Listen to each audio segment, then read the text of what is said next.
Anak laki-laki itu terus berdiri di atas kursi menopang tubuhnya selama hampir 1 jam. Matanya tak berhenti memandangi seorang yang terbaring di dalam sana. Dia masih berharap pria itu akan cepat membuka matanya di saat dia datang di sana. Dia masih berharap pria itu akan masih membuka matanya di saat dia datang di sana. Agen Pak mengambil diri lalu mengasa-ngasa punggungnya yang lembut. Kau tak lelah berdiri terus. Sudah 1 jam kau berdiri di sini. Ren menggenang pelan kemudian menoleh ke arah agen Pak. Aja siap, kapan ayahku akan sadar? Agen Pak menghela nafas berat kemudian menggeleng pelan. Ajusi tidak tahu, kita serahkan semuanya pada dokter. Dia masih bisa bertahan sampai sekarang saja, sudah sangat beruntung.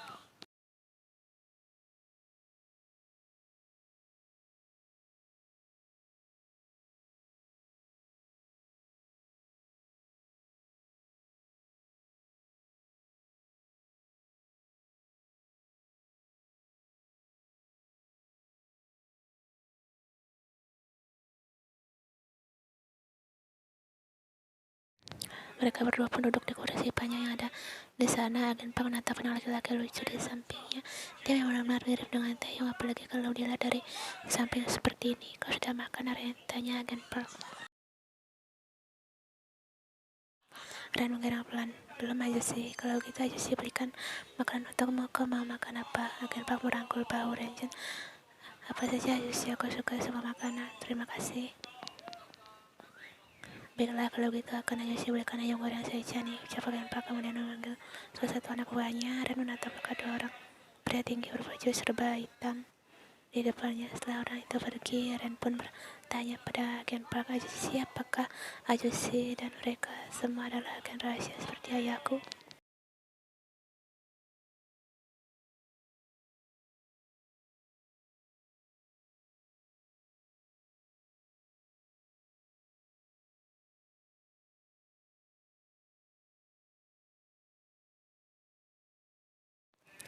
Karena sebelum kena tembakan itu dia mengatakan padaku kalau dia adalah ayahku. Karena agen Park mengkerut. Hanya itu, bagaimana kalau dia berbohong? Ucapnya tersenyum manis. Kurasa dia tidak berbohong. Pertama, dia adalah mengorbankan dirinya untukku. Kedua, dia selalu datang ke sekolahku setiap hari dan berdiri di depan gerbang sekolah agar bisa bertemu denganku. Ketiga, dia memberikan semua barang-barang penting miliknya untukku seperti lambang ini, jelas dan panjang, lebar tanpa jeda.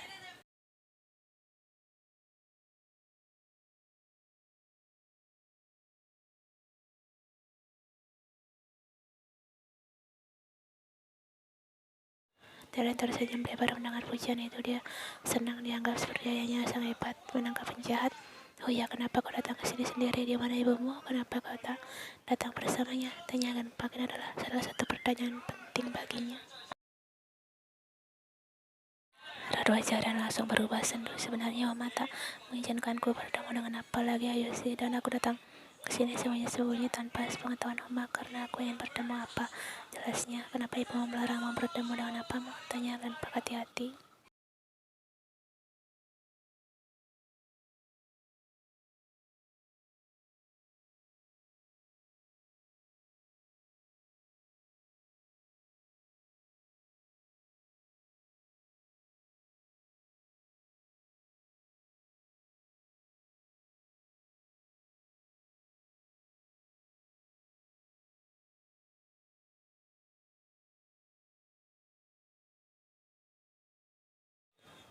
Pria itu langsung terdiam. Dia tidak menceritakan masa lalu orang tuanya pada anak ini. Sebaiknya Taeyong sendiri yang menceritakannya. Agen Park sebenarnya juga mewajarkan kejadian seperti itu jika mengingat kejadian yang wanita itu alami beberapa tahun lalu.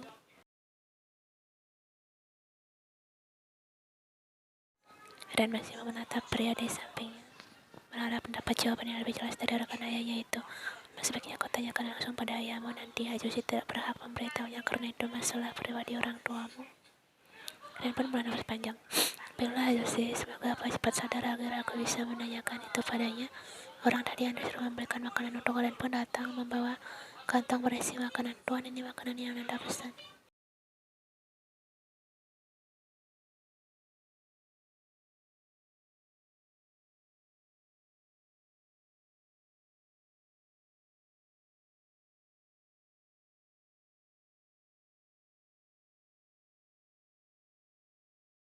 Baiklah, kalau begitu aku makan ya jus. Ren pun mulai mengambil sendok dan menyuap makanannya.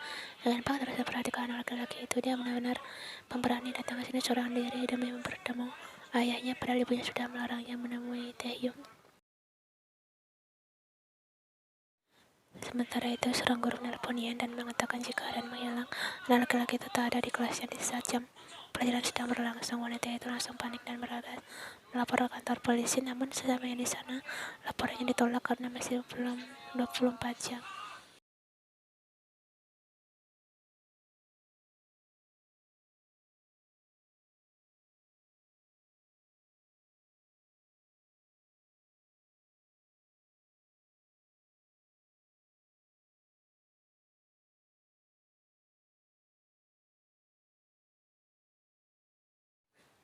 Hai Sren, kemana kamu nak? Kenapa kamu akhir-akhir ini sering sekali membuat orang khawatir? Lirihnya hampir menangis.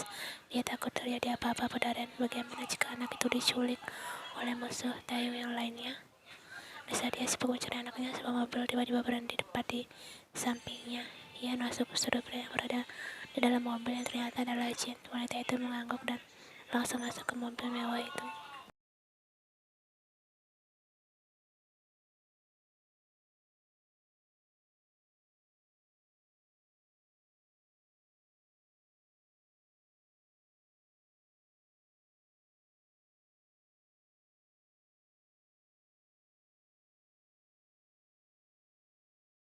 Aku sudah menyuruh beberapa orang suruhanku untuk mencari, dan juga aku yakin anak itu tak pergi terlalu jauh. Kita akan menemukannya segera. Jin berusaha menenangkan dia yang terlihat sangat ketakutan. Aku sangat takut, Jin. Aku takut kehilangan anak, orang yang paling berat yang dalam hidupku. Untuk kedua kalinya, Jin langsung menggenggam tangan Nina. Jangan pikir tidak, Ren pasti baik-baik saja.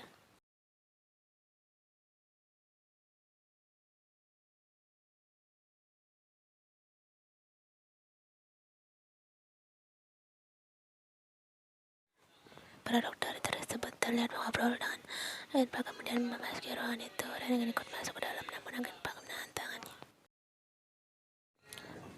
Kita tunggu di sini saja dan biarkan dokter melakukan tugasnya aja. Pria itu lemah dan hanya menghela nafas dan kembali duduk di samping pria itu.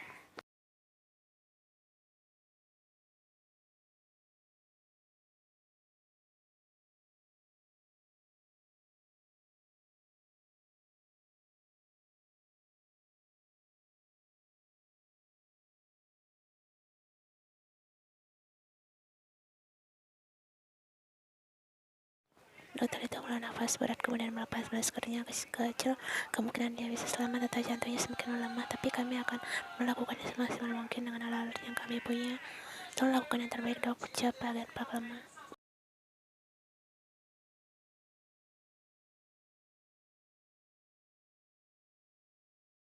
Itu pasti Tuan Pak. Kalau begitu sih permisi, kami akan datang rutin setiap jam untuk mengecek kondisinya apa ada kemajuan atau tidak. Akan Pak mengangguk paham. Terima kasih, dok.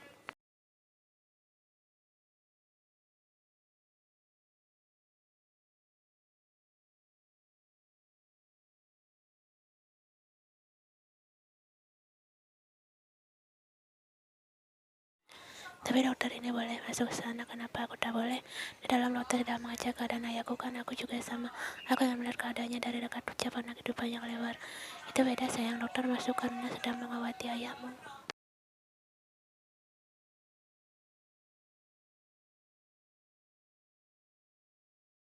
Tapi aku masuk hanya ingin melihatnya saja. Aku tak akan melakukan apapun. Guman dan memasang wajah cemberutnya yang terlihat sangat lucu. Dokter itu tertawa melihat ekspresi polos anak laki-laki di depannya. Baiklah, kau boleh masuk.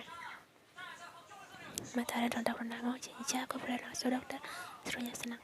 Tapi 5 menit dan jangan sentuh benda-benda yang ada di sana, oke? Siap. Ren pun melangkah memasuki ruangan itu.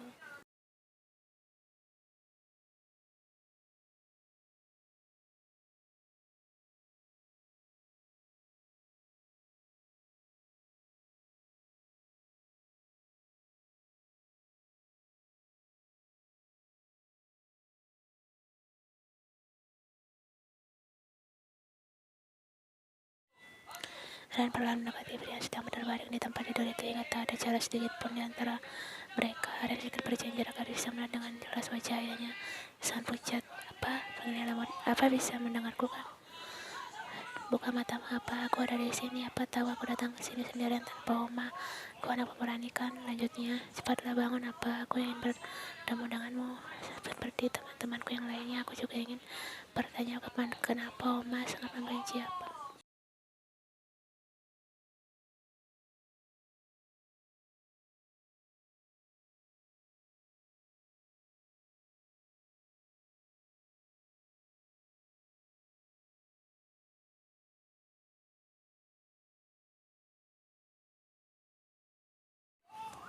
Bagaimana? Apa sudah lebih hangat? Ucapnya menatap tanya tak bergerak sedikit pun. Yang apa sangat kesakitan karena punya terluka. Aku mohon bertahanlah, apa aku yakin apa adalah orang yang kuat. Cepatlah bangun agar kita bisa bermain lagi. Ucapnya sembari tersenyum tipu.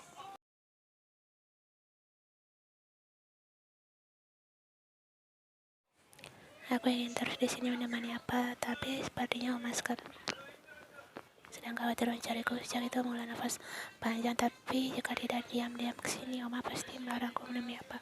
Jika ada kesempatan, aku pasti akan datang ke sini lagi menemui apa. Dan ketika dokter itu memanggilnya, pertanda jika waktunya sudah habis.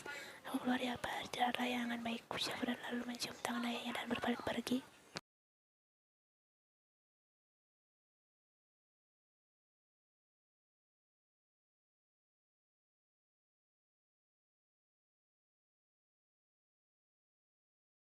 Aku hanya ingin dia cepat bangun agar kami bisa bermain bersama, karena selama ini aku tak pernah merasakan bagaimana rasanya bermain bersama seorang apa, jawaban polos.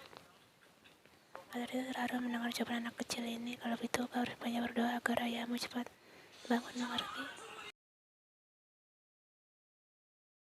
Dan mau mantap, aku minta tolong pada dokter agar menyembuhkan ayahku. Jika tidak, aku akan marah pada dokter, ancamnya.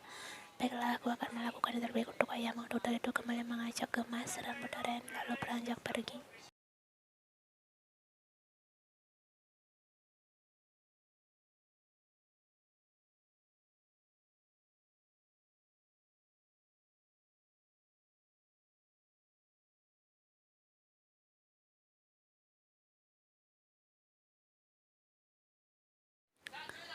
Weh, ibu pasti kebingungan mencarimu. Biarkan saja, aku masih kesal dengannya. Kemari Oma memarahiku dan menyuruhku mencari Oma baru, jawab Ren dengan wajah cemburu.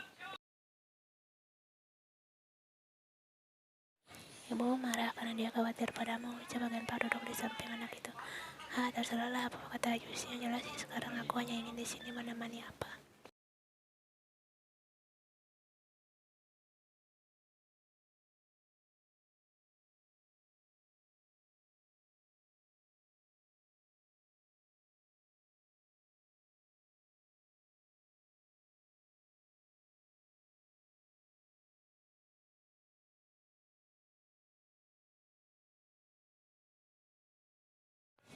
Aku sudah menyusul salah satu temanku untuk memaksa polisi agar melakukan pencarian terhadap Ren. Sekarang kau tenang dulu nih, Jin. Bagaimana aku bisa tenang karena aku hilang ini semua karena pria itu. Andai saja dia tidak terus menemui Ren, pasti anakku tidak akan menjadi incaran semua musuhnya. Dan sisian kesal. Kau jangan cepat-cepat memutuskan ini karena Taeyong mungkin saja Ren sedang di rumah temannya, karena kemarin kau memarahinya cukup keras. Jelas Jin. Tidak, dia hanya memiliki satu teman namanya Bella. Aku sudah bertanya padanya dan dia juga tidak tahu Ren ada di mana. Pasti ada orang yang menculik anakku.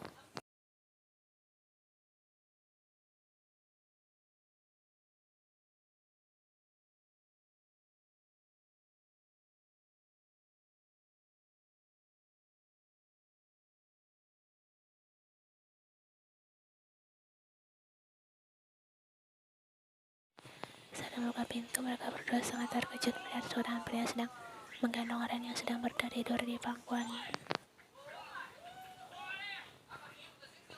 Kau jelas mengenali siapa pria itu. Dia pun langsung mengambil alih Ren dari gendongannya. Ya, kenapa anakku bisa ada padamu? Kau sengaja mau menyembunyikannya. Dan pakainya tersenyum tipis. Anak mau datang sendirian ke rumah sakit tempat ayahnya dirawat. Dia anak yang sangat pintar.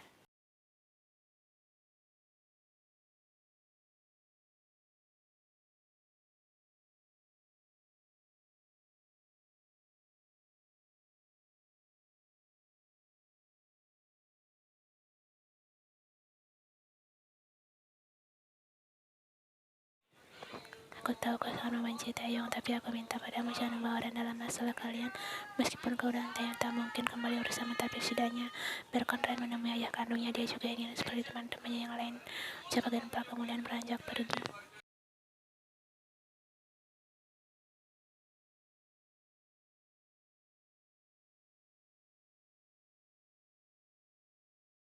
Ia menatap pria dengan baju serba hitam itu, kemudian melihat wajah Ren yang tampak sangat kelelahan.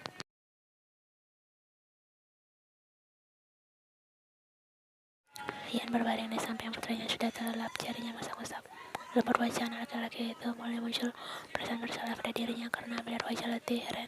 Apakah kamu sangat ingin bertemu dengan ayahmu? Ucapnya pelan.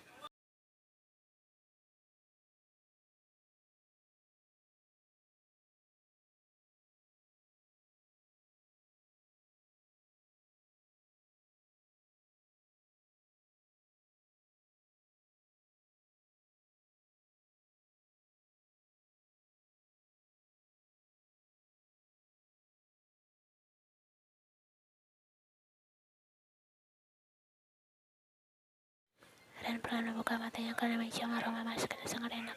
Dia mengucap matanya dan melihat sekeliling. Oh, kenapa aku ada di sini? Kembalinya kebingungan karena kemarin dia sedang berada di rumah sakit. Pasti Pak Kajus yang mengantar kau pulang, padahal aku tak mau pulang. Lebih baik aku di sana menemani apa? Tulisnya lalu beranjak menuju kamar mandi. Ia menaiki tangga.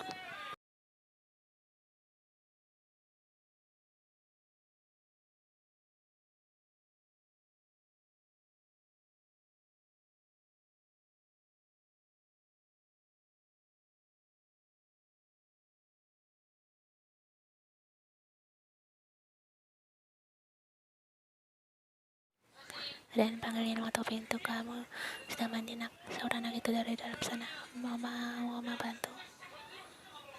Hanya aku bisa sendiri. Ian pun menghela nafas lalu melangkah ke arah lemari untuk mengambilkan baju untuk Ren ke sekolah. Beberapa menit kemudian Ren keluar dari kamar mandi dan melihat Ian sedang duduk di tempat tidurnya. Dia pun memasang wajah datarnya dan hanya dia melalui wanita itu yang tersenyum melihat putranya sudah pintar bisa mandi sendiri dengan benar. Ayo Ren, pakai bajunya.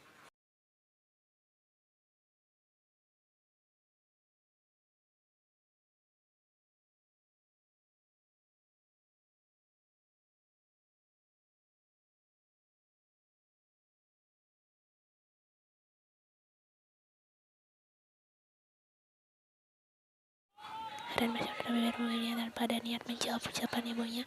Ia lalu menangkap kedua pipi anak itu agar menatapnya. Katakan apa yang harus Oma lakukan agar kamu mau memaafkan Oma. Oma akan lakukan semuanya. Ren menatap mata ibunya lalu kata semuanya. Kemudian Ian mengaku mantap tersenyum lebar. Izinkan aku bertemu apa? Senyuman Ian seketika memudar.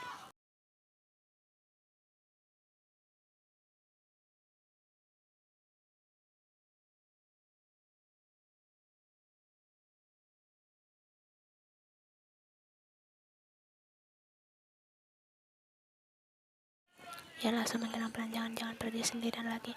Bahaya Ren, kalau begitu izinkan aku bertemu apa? Ian akhirnya menghela nafas panjang daripada Ren pergi. Diam-diam seperti kemarin dan membuatnya cemas lagi. Lebih baik Ian mengizinkan anak itu menemui Taeyong agar anaknya tidak kabur lagi. Baiklah Oma, mengizinkan kamu bertemu dengannya, ucap Ian akhirnya.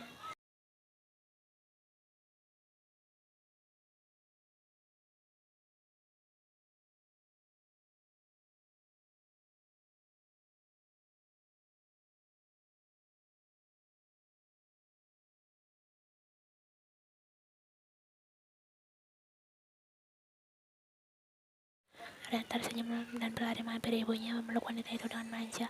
Kembawa Oma dan aku yang Oma jujur padaku, apakah ada yang Ajus adalah ayah kandungku? Ucapnya menatap wajah Ian. Ian terdiam saat lalu mengangguk pelan, dia adalah ayahmu. Maaf Oma sudah berbohong selama ini.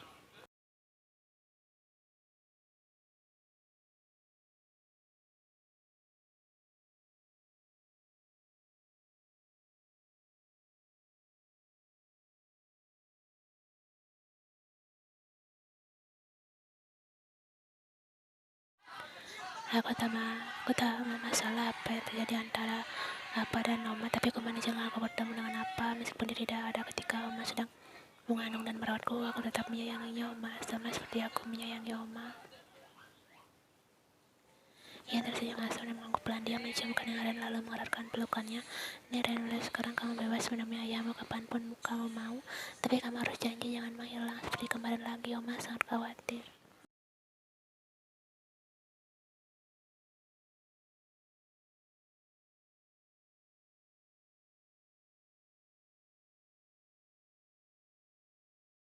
Setelah sekolah, Yun benar-benar menemani Naren ke rumah sakit tempat ayah dirawat. Wanita itu sedikit kaget karena ada banyak penjaga di lorong ini, seperti menjaga seorang pejabat penting saja. Agen Park menghampiri Yen dan Naren yang sudah tiba di sana. Kau juga ikut, tanyanya menatap Yen.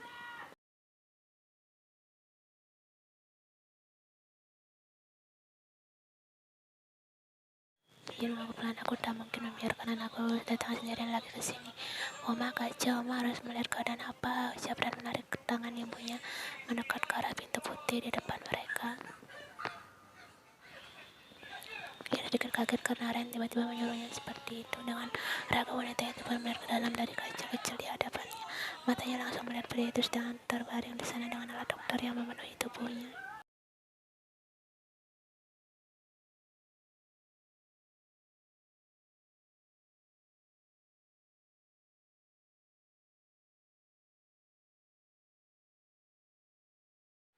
Ia langsung menggigit bawahnya. Perasaan aneh tiba-tiba pada dadanya perlahan meraih. Terasa sesak, tidak ada rasa sedih Yen. Kau ingat kau membenci pria itu, kau membencinya. Batin Yen berusaha menekan perasaan itu dalam-dalam.